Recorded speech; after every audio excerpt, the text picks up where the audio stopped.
बहुत समय पहले की बात है। एक नगर में वीरवती नाम की एक सुंदर और सती स्त्री रहती थी। वह 7 भाइयों की इकलौती बहन थी। सभी भाई अपनी बहन से अत्यंत प्रेम करते थे और उसका हर सुख दुख अपने से पहले सोचते थे।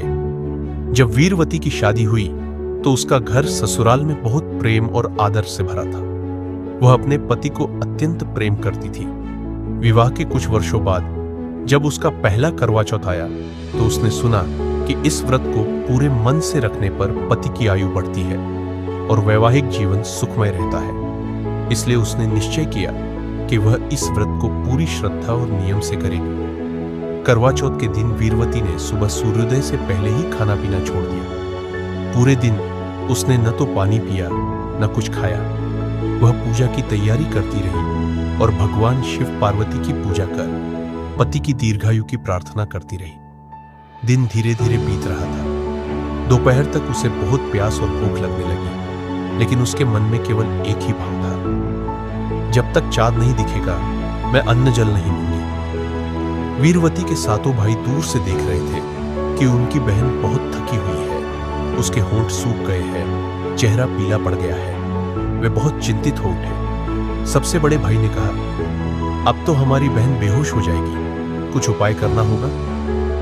तभी सबसे छोटे भाई ने एक चाल चली। वह घर की छत पर गया और एक आईने में दीपक का प्रतिबिंब दिखाकर बहन से कहा, बहन देखो, चाँद निकल आया है, अब तुम व्रत खोल लो। वीरवती ने आसमान की ओर देखा। सचमुच उसे लगा मानो चाँद निकल आया है। वह खुशी से भर गई। अपने पति का नाम लेकर व्रत खोला और जल ग्रहण किया। लेकिन जैसे ही उसने पहला निवाला लिया, उसी क्षण उसे अशुभ समाचार मिला।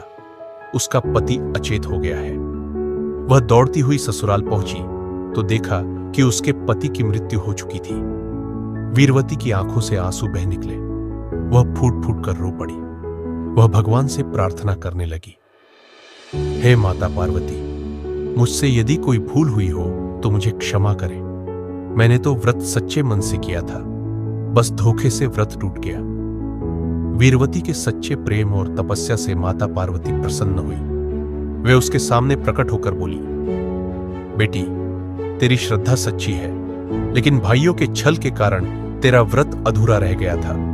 अब तू 12 महीनों तक करवा चौथ का व्रत नियम पूर्वक रखे, तेरे पति फिर जीवित हो जाएंगे। वीरवती ने माता के आदेश का पालन किया। साल भर उसने हर मास व्रत किया, पूजा की और अपने पति की दीर्घायु के लिए प्रार्थना करती रही। 12वें करवा चौथ की रात जब उसने सच्चे मन से व्रत खोला तो उसका पति फिर से